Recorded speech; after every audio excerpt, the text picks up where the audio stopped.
इस वीडियो में हम समझेंगे रासायनिक अभिक्रियाओं के प्रकार। जैसा कि हम जानते हैं कि किसी भी रासायनिक अभिक्रिया में परमाणु न तो परिवर्तित होते हैं और न ही नष्ट होते हैं। वास्तव में रासायनिक अभिक्रिया में परमाणुओं के बीच बंध टूटते हैं और बनते हैं, साथ ही नए पदार्थ उत्पन्न होते हैं। रासायनिक अभिक्रियाएं विभिन्न प्रकार की होती हैं, जो कि बंध के बनने और टूटने पर निर्भर करती हैं। आइए जानते हैं कि रासायनिक अभिक्रियाएं कितने प्रकार की होती हैं। अभिक्रियाओं के प्रकार इस प्रकार हैं। पहला, संयोजन अभिक्रिया। दूसरा, अपघटन अभिक्रिया। तीसरा, विस्थापन अभिक्रिया। चौथा, द्विविस्थापन अभिक्रिया। पांचवा, ऑक्सीकरण और अपचयन अभिक्रिया। अब इन अभिक्रियाओं को विस्तार से समझते हैं। पहला, संयोजन अभिक्रिया। यह एक ऐसी रासायनिक अभिक्रिया है जिसमें एक परमाणु या अणु किसी अन्य तत्व या यौगिक के साथ मिलकर एक नया पदार्थ बनाता है। इस अभिक्रिया को एक सरल क्रिया द्वारा समझा जा सकता है। हम एक बीकर में थोड़ी मात्रा में कैल्शियम ऑक्साइड लेंगे। अब हम इसमें धीरे धीरे जल मिलाएंगे। जब हम बीकर को स्पर्श करते हैं तो हमें महसूस होता है कि बीकर का तापमान बढ़ गया है। ऐसा इसलिए होता है क्योंकि कैल्शियम ऑक्साइड जल के साथ अभिक्रिया करके कैल्शियम हाइड्रॉक्साइड बनाता है और ऊष्मा उत्सर्जित करता है।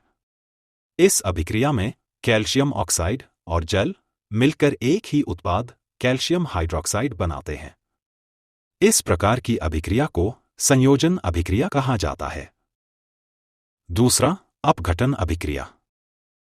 अपघटन अभिक्रिया एक ऐसी अभिक्रिया है जिसमें एक ही अभिकारक दो या दो से अधिक उत्पादों में टूट जाता है। इस अभिक्रिया को एक सरल क्रिया द्वारा समझा जा सकता है। एक सूखी उबालने की नली में 2 ग्राम फेरस सल्फेट के स्फटिक लीजिए। उनका रंग नोट कर लीजिए। अब नली को एक बर्नर से गर्म कीजिए। देखेंगे कि हरे रंग के फेरस सल्फेट का रंग बदलने लगता है और साथ ही एक विशिष्ट गंध भी आती है।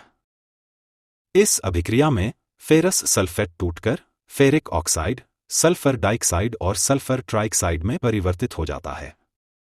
इसीलिए इसे अपघटन अभिक्रिया कहते हैं। तीसरा, विस्थापन अभिक्रिया। विस्थापन अभिक्रिया एक ऐसी अभिक्रिया है जिसमें एक तत्व किसी यौगिक के दूसरे तत्व को विस्थापित कर देता है। सरल शब्दों में, अधिक अभिक्रियाशील तत्व कम अभिक्रियाशील तत्व को विस्थापित कर देता है। इस अभिक्रिया को एक सरल प्रयोग से समझते हैं। 3 लोहे की कीलें लीजिए और रगड़कर साफ कर लीजिए। 2 परीक्षण नलिकाएं लीजिए, उन्हें A और B नाम दीजिए। दोनों में लगभग 10 ml कॉपर सल्फेट विलयन डालिए। अब 2 कीलों को धागे से बांधकर नली B में डालकर 20 मिनट तक छोड़ दीजिए। तीसरी कील को अलग तुलना के लिए रख लीजिए। 20 मिनट बाद लोहे की कीलों को कॉपर सल्फेट के विलयन से बाहर निकालिए। दोनों परख नलियों A और B में मौजूद कॉपर सल्फेट के नीले रंग की तीव्रता की तुलना कीजिए। आप देखेंगे कि परख नली B, जिसके अंदर लोहे की कील डाली गई थी, रंग में परिवर्तन हो गया है। साथ ही अलग रखे गए कील को परख नली में रखे गए कील के साथ तुलना कीजिए। आप पाएंगे कि परख नली में रखे गए कील का रंग भूरा हो गया है। ऐसा इसलिए होता है क्योंकि लोहा तांबे से अधिक अभिक्रियाशील है और लोहा कॉपर आयन को कॉपर सल्फेट विलयन से विस्थापित कर देता है। इसीलिए इसे विस्थापन अभिक्रिया कहते हैं। चौथा, द्विविस्थापन अभिक्रिया। एक परीक्षण नली में 3 ml सोडियम सल्फेट विलयन लीजिए। एक दूसरी परीक्षण नली में 3 ml बेरियम क्लोराइड विलयन लीजिए। अब दोनों को मिलाइए। आप देखेंगे कि एक श्वेत पदार्थ बनता है जो जल में अघुलनीय होता है। इस अघुलनीय पदार्थ को अवक्षेप कहते हैं। ऐसा इसलिए होता है क्योंकि सोडियम सल्फेट और बेरियम क्लोराइड मिलकर श्वेत अवक्षेप बेरियम सल्फेट बनाते हैं और साथ ही दूसरा उत्पाद सोडियम क्लोराइड बनता है। इस अभिक्रिया में 2 आयन एक दूसरे के साथ आदान प्रदान करते हैं, इसलिए इस अभिक्रिया को द्विविस्थापन अभिक्रिया कहते हैं। 5वां, ऑक्सीकरण और अपचयन अभिक्रिया। ऑक्सीकरण एक ऐसी रासायनिक अभिक्रिया है जिसमें अभिकारक ऑक्सीजन के साथ सम्मिलित होकर एक नया पदार्थ बनाते हैं।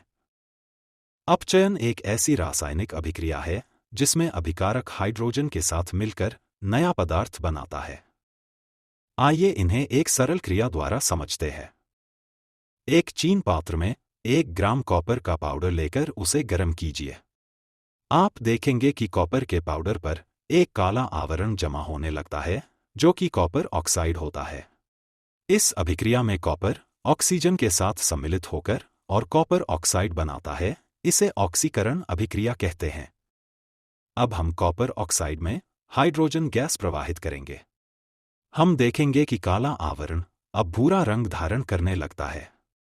ऐसा इसलिए होता है क्योंकि कॉपर ऑक्साइड हाइड्रोजन के साथ अभिक्रिया करके ऑक्सीजन खो देता है।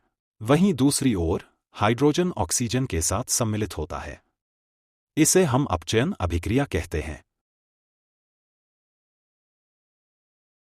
इस वीडियो में अभी के लिए बस इतना ही। अगर आपको हमारा ये वीडियो अच्छा लगा तो हमारे इस चैनल को सब्सक्राइब करें, इस वीडियो को लाइक और शेयर